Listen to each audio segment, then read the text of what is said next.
Hello, myself Dhara Patel from Study Circle. Welcome to our YouTube channel Study Circle Professional. Our event's name is Career in Law. So we have a very special guest, DEESHANK sir.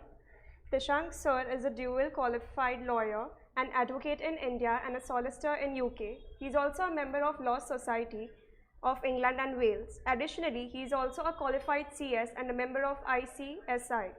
He was an alumni of Study Circle as well, and an alumnus of prestigious government law and college.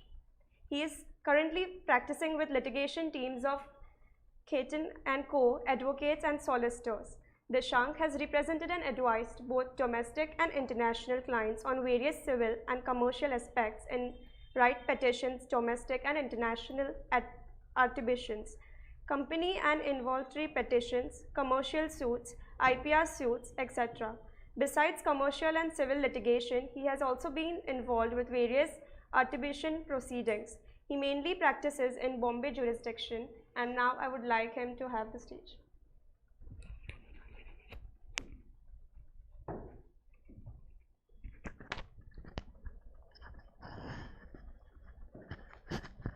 Good evening, everybody. Am I audible? I think our friends virtually present can also hear us. Okay.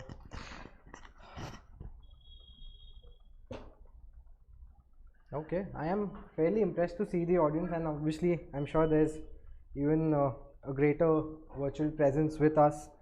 ज़बरदस्ती तो नहीं बिठा होगा sir ने on a Saturday evening. मतलब आ रहे हैं हमारे एक बात कर लो थोड़ा. So thank you Jinesh sir and the team at Study Circle here for organizing this session and providing me with an opportunity to share a few insights that I've acquired over the years with practice in this industry as a CS, as an advocate, and now as a solicitor.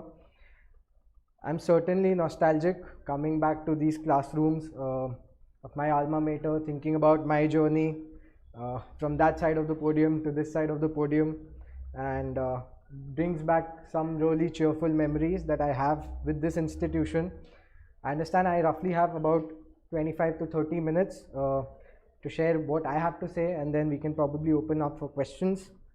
We are going to keep this session very casual. It's not a lecture, and I'm just here to share my experience from one student to the other. For ease, I've divided this topic into sections.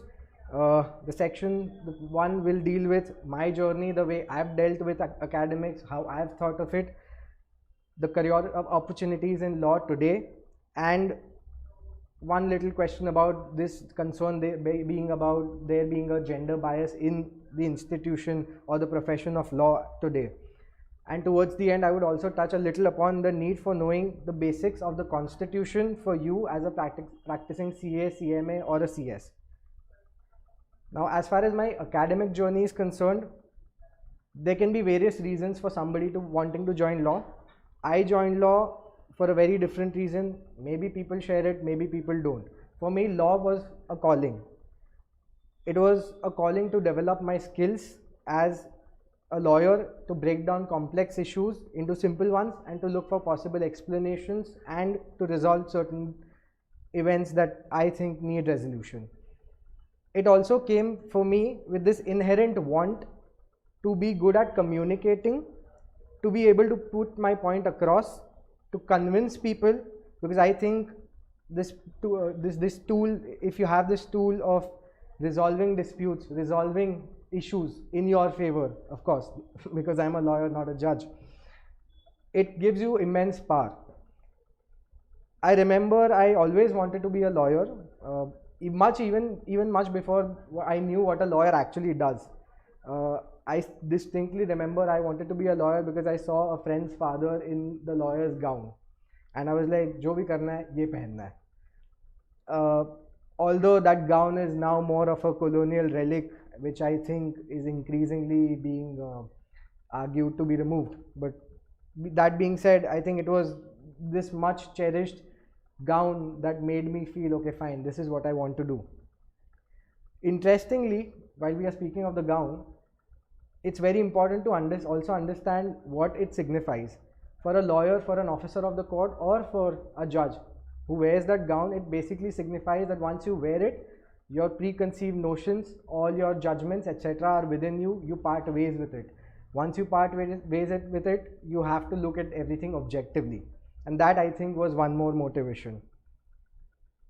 I think after my class 10th examinations, I was faced with a very difficult choice. I come from a Gujarati family. And for a Gujarati family boy to pursue a career in humanities was something that was not very, very popular. I probably wanted to pursue something in history or philosophy. But then my parents, being the Gujarati cautious parents that they are like, agar law ma kai nahi thayo to su karis. Those words still are with me. They were not wrong, they were just cautious. And that's the reason I ended up taking commerce to get one accounting degree. Subsequently, I joined CS, I completed my CS, went to do my LL.B from Government Law College, which is one of the top prime institutes available for law in this country. In fact, I'm still pursuing my LLM in constitutional law. I think the student in me has not died yet. I think what is important for law as a career is one must consider that lately with the booming economy, it's leading to greater commercial activity, and with greater commercial activity, you have to take care of greater commercial laws governing this whole scenario. It can be anything. It can be intellectual property laws, it can be insolvency laws, it can be your occasional tax laws. But these are the laws that are at the forefront of the industry today. Those days of traditionally practicing law are gone. The need of the hour are lawyers who bring capabilities on multiple fronts. And in this regard, I believe gaining diverse qualifications which complement your skill set is becoming extremely necessary. If you give your client something more than what you were expected to give in the first place, it's obviously called value addition. However, even after all of this, as a student, I still felt at times that there's this huge void in me, that there's this constant need to learn, to grow, to gain more knowledge. It probably related to my curiosity in relation to the understanding the fundamentals of law. At this stage, I decided, since our whole legal system is based on the English parliamentary Westminster system, as we call it, I think exposing myself to English law would be the best choice, because while exposing myself to this English law, I would be going to the roots of why, how, and when our legal system came up in the way it's come up. That was perhaps the greatest motivation for me to appear for the solicitor's qualifying exam and become a solicitor in England and Wales. One additional point, and because I'm addressing an audience primarily from a commercial background, commercial agreements today, international commercial agreements, are increasingly governed by English law.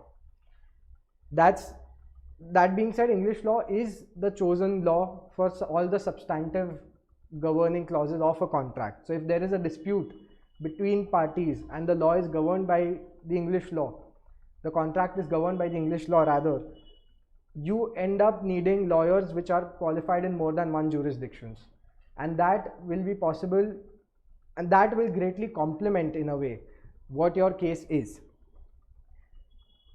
The traditional study of law sticking to one's own jurisdiction in this multipolar world is far gone back. People now increasingly are focusing on what a multi-jurisdictional practice would look like. And in this case, I think I will roughly touch upon what I consider to be the opportunities in law, just in case, because people from the CA, CS and CMA backgrounds usually end up pursuing LL.B. I think it's important to also look at what the career opportunities you have for practicing in this profession.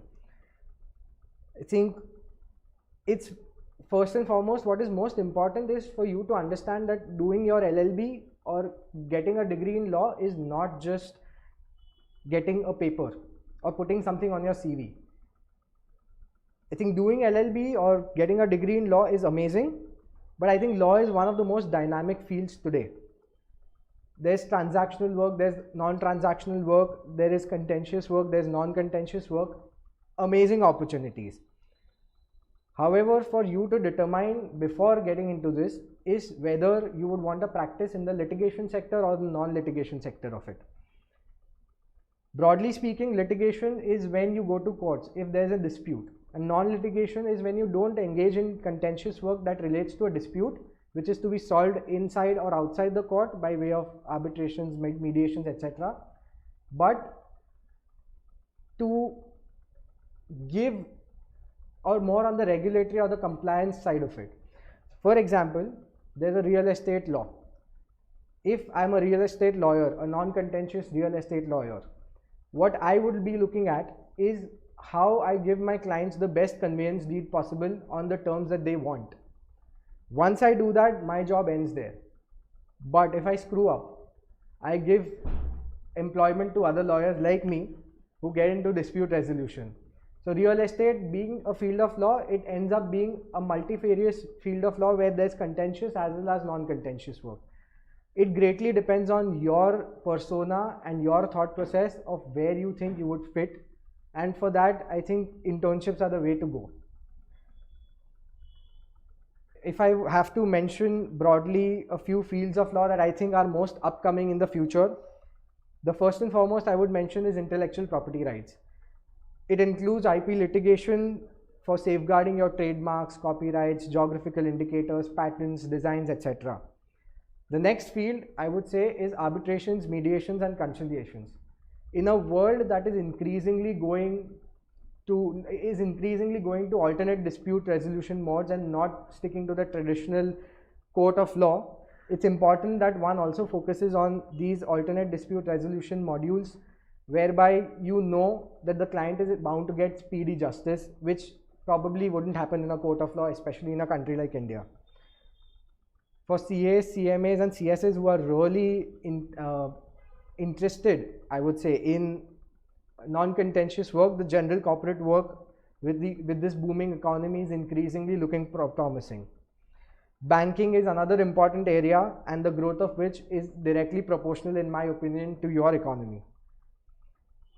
For company secretaries especially, who can practice before the NCLT as well, various company stakeholders or shareholders disputes have been coming to the forefront before the NCLT, and that I think is also one very interesting area that one can try their hands on.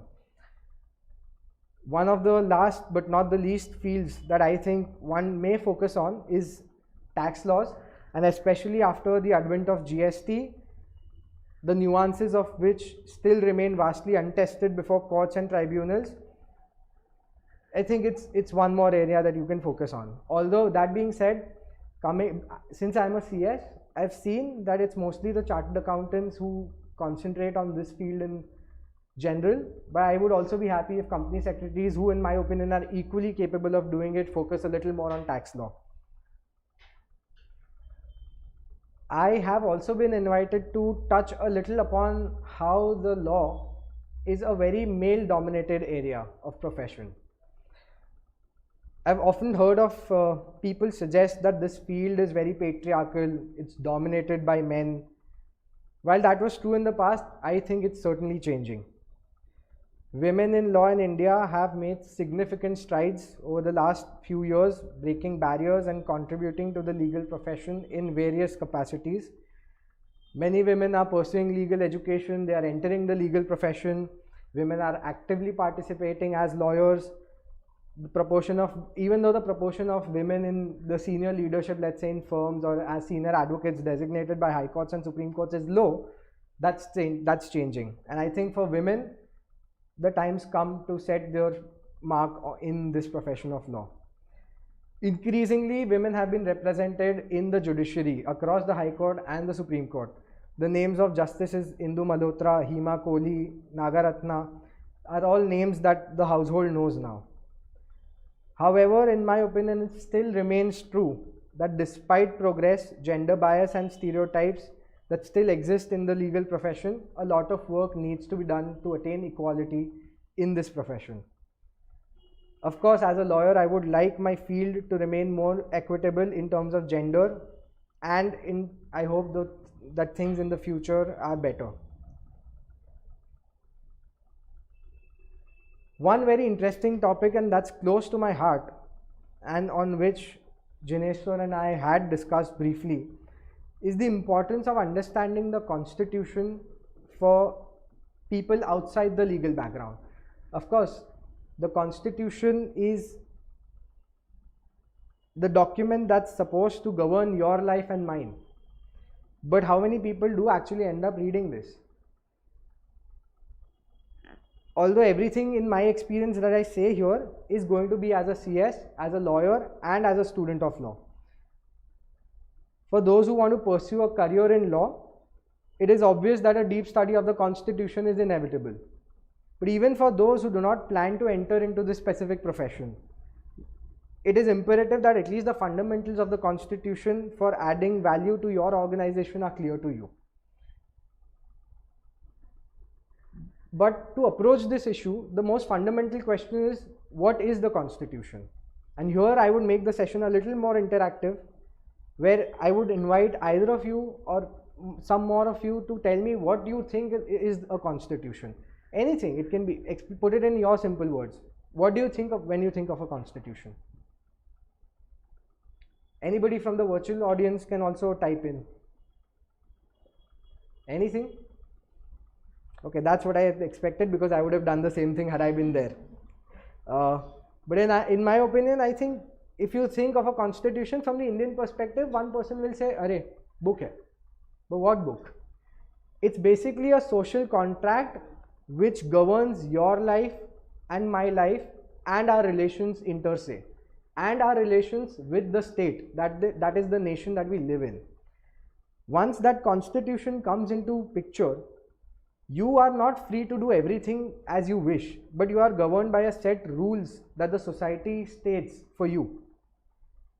Generally, I believe it's very important for every citizen to know the basics of what the constitution gives you. And in fact, it's even more important for us as professionals, as CAs, CMAs or CSs or even lawyers, to know what the constitution is. We are going to be the backbone of the country going forward, and that's exactly the reason why we need to get into this. The question I've got after this is, we as a CA, CS or a CMA need not get into constitution. Why do we need it? We are happy with our Companies Act, we are happy with our tax laws, we are happy with our SEBI listing regulations. The answer is not very simple, but it is simple in some ways. The simple answer to this is, the constitution is the supreme law of the land. Whatever law you are getting out of, whatever money that you are going to earn in the future, out of the laws that you want to practice in, is coming from the constitution. If the constitution does not permit something, the law cannot permit that. It is the source of all laws, and interpreting the constitution, even though it's different from interpreting a statute, is inevitably important for you to understand how to interpret a statute that you're going to practice in a better way. Ultimately, all your profession deals with also emanates from the constitution as its source. While we are at it, there's an interesting question.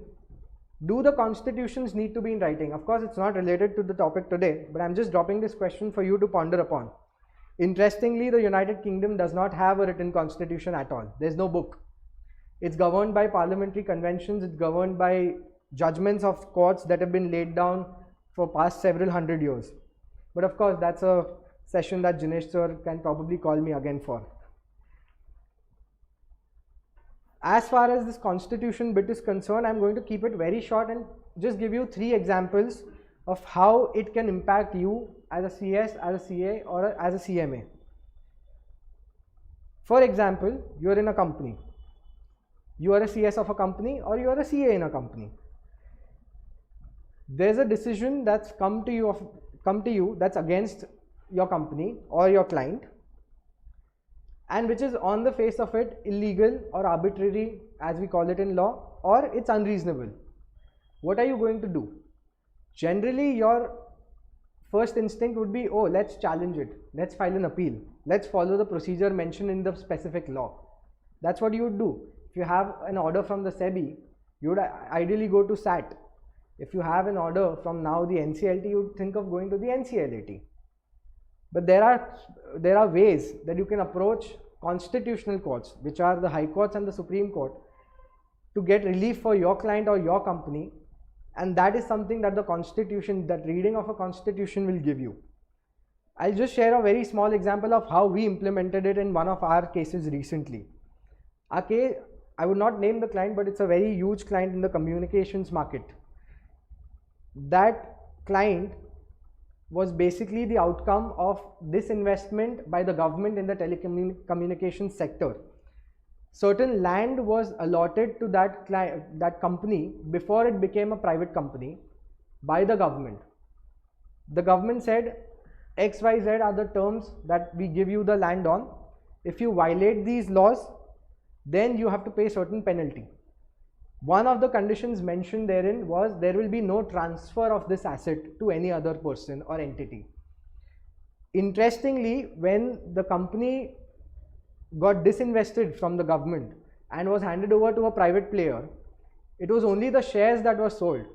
But the collector, who was the authority under this act, took the opinion that because there is a change in ownership, this means there is a transfer of asset, which is absolutely false. We all know by this time that a change in ownership, that selling shares of a company are not really a change in ownership. It's just a change in ownership, but not a transfer. The entity remains the same. But this was also motivated by the fact that the name of the entity was changed. However, that also does not really impact anything. The clients approached us. Obviously, the normal first rule was let's apply to the appellate authority. But then we thought, since this is patently so illegal, why not challenge it before the High Court?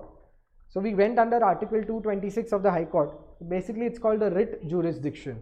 Article 226 and Article 32 with respect to the Supreme Court. We went under Article 226 to obtain an order to quash and set aside the collector's order imposing the penalty. The penalty ran into hundreds of crores. So it wasn't at all a small amount. So had you been an officer of that company, had you as a professional provided this on the table to the management, imagine what impact it would have on your career and on the company. In my opinion, this writ jurisdiction also provides a much speedier remedy to the client, because normally the appellate authorities or the appellate courts are quite bound with matters. Similarly, there's one more provision, there's one more theory in law, let's say, which is called ultra vires of the Constitution. Now, we all have heard of ultra vires of Companies Act, but this is ultra vires of the Constitution. This basically means that the High Court or the Supreme Court have powers of judicial review to strike down legislation or delegated legislation, which is rules, etc., regulations that are made under the statute, in case it goes beyond the scope that the Constitution offers them. In case your organization comes up or is faced with an order which is so patently violated of the Constitution, you can obviously think of challenging it before a constitutional court. And the last example, which I think would really interest my chartered accountant friends, is that of GST. With GST, it's really related to Article 265 of the Constitution, which says that there can be no taxation without authority of law. Because of the advent of GST, there were supposed to be shifts in the power where the state's taxation powers was to be given to the center's powers were to be increased, and this really needed a constitutional amendment. Now, had the chartered accountants of that time or the company secretaries, I hope in the future, said that we do not need to read the Constitution, they would never have guessed that this is something that we need to do. These three examples, I think, really set out the tone for my submission that studying of the Constitution is extremely important, even if you don't belong to this traditional field of law. With that, it also brings me to this topic of what is the importance of reading and learning in your life. I think for me personally, this acquisition of knowledge has been a constant motivation. It's been a constant motivation to learn, to read, to grow, and I consider if you have knowledge, you have power. And who doesn't like power? Have any of you watched the movie called 12th Fail? Yes. For those who haven't, it's about a UPSC aspirant, and in that movie there's a scene where a friend of the protagonist is held by the cop illegally, and he's demanding bribe. He said आपका friend phone पे गाली दे रहा था, चिल्ला रहा था. Now imagine what Manoj, that is the protagonist, did was, because he was a UPSC aspirant and because he was so well versed with the criminal law at that time, he explained to the cop how he couldn't have detained his friend in the first place. Imagine the plight of Manoj had he not known all of this, and imagine the plight of that friend who would have still been inside had he not known all of this. I think Manoj was basically able to fight for his friends because he was aware, because he had knowledge. And from knowledge, he had power. I was also asked to touch upon this question of where I see towards the end, of course it's ending, don't worry, of where I see myself in the next 10 years. Of course, it's just been about close to 5 years in the legal industry, maybe a little more on the CS side. But I don't think it's important to see where you see yourself in 10 years. The most simple and honest answer for this would be I see myself as a constant student of law even after the next 10 years. Because this field, like any other field that you guys are pursuing here, requires constant reading, learning and remaining updated. Not just with things that are happening, but also with things that might happen. I think being a student is the best choice that one can make. And to remain a lifelong student, I think it is important to keep reminding yourself of the need to read, learn and to grow both personally and professionally. With this, towards the end, I thank the team at Study Circle and Jinesh sir specifically for allowing me to convey my deepest appreciation for your initiative to provide students with an opportunity for all-round development. And this indeed, specifically for Jinesh sir, reflects his immense energy of a life fully dedicated to spreading knowledge and teaching everybody of how one should never stop learning. Thank you.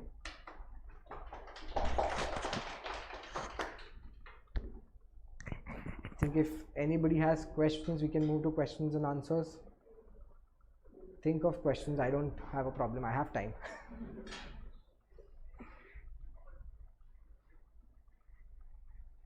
Please.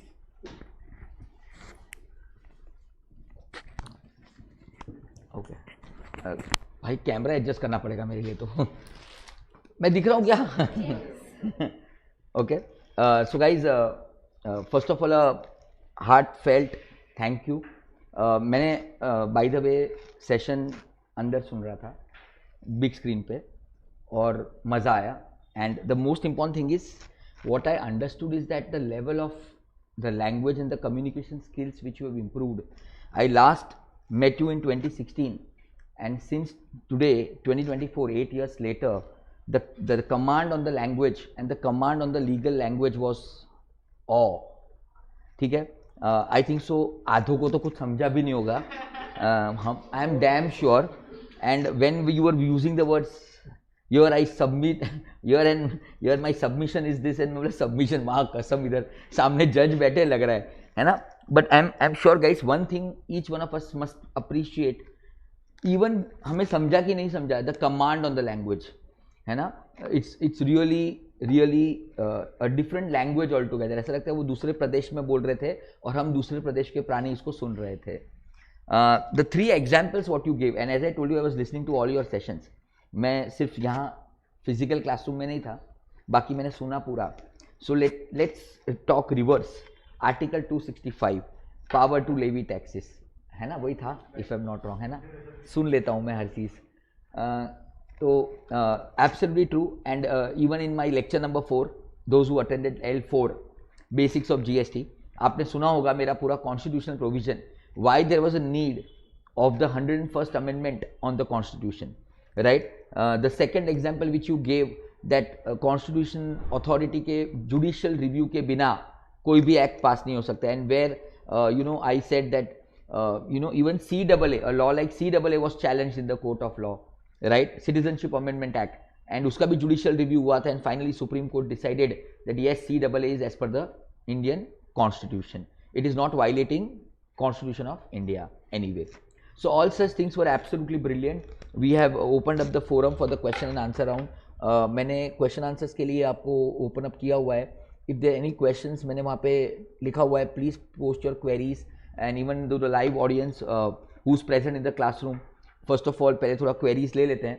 If any one of you has any question, but yes, something which has really touched me upon is the in-depth knowledge and what you have now acquired in law. And I'm sure each one of us here would always wish that you always grow up in your career and never forget study circle. So guys, any questions from your side? Sir, I wanted to ask that you just gave examples of all civil laws. So do you think that there is no scope of criminal laws in future? Civil laws So we have one question here from our physical classroom audience. Danger question पूछती है. In the introduction part of Advocate DEESHANK sir, we already said that he is into civil law. हाँ? फिर भी जानबूझ के हाँ मेरी बच्ची Now, that's actually a very interesting question. I'll tell you why I did that. So, primarily you all belong to the field where you will greater deal with commercial laws. So in my opinion, I said, fine, let me stick to commercial laws. If I stick to commercial laws, that will be more advantageous to you for your future rather than criminal law. Of course, criminal law has huge scope. And you see with the new 3 acts that have come in, the whole scope of criminal law has been thrown open to even juniors who have not yet probably engaged the seniors chamber, where they're not practicing with a senior advocate.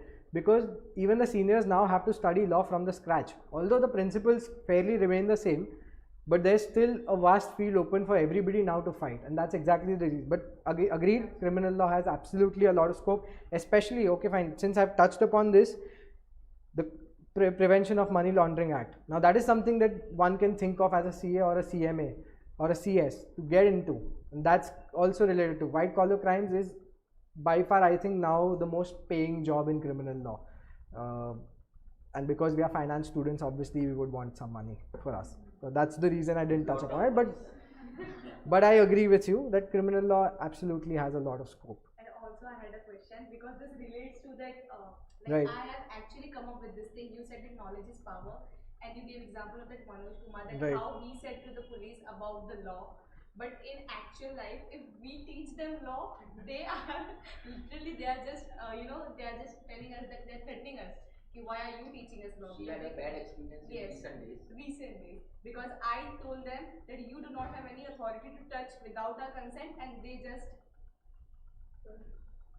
Now to deal with that, you think about how far could he go in if you did not even have the basic knowledge of that. Because you had that basic knowledge, and that is exactly the reason you need to keep improving on that. You need to keep updating yourself. You need to learn even more in depth, because with power comes a lot of corruption.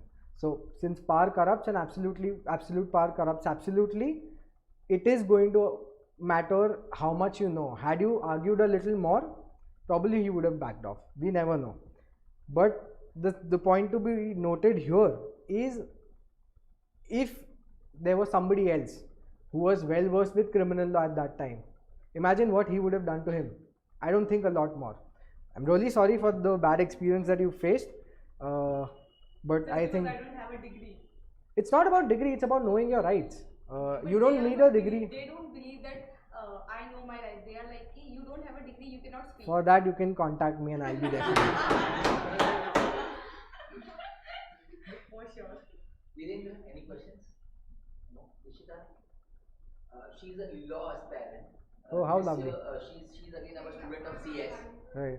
And she's now from Monday we are starting a MHCET law batch. Right. For the entrance. She has joined the same. Oh, interestingly, I was one of the people who appeared for the first MHCET. Absolutely. That is when MHCET law came. And when I did my law, there was no entrance. Deepika, have any questions? Adina? Dia? Nabila? Atul? Let's check some online queries. आगे बेटा आपको photo No, nothing, absolutely no. Is that? So great. Good. Everybody wants to go home early, so do I. Are there any questions? No. Okay. So on behalf of Team Study Circle, first of all, let's felicitate Sir that he has taken out a lot of time, and given us this glance. So one of you, who's gonna come? Ria, please do the honors. आप अच्छे नहीं लग रहे हो ना? कैमरे में ना? Go in camera. Thank you so much.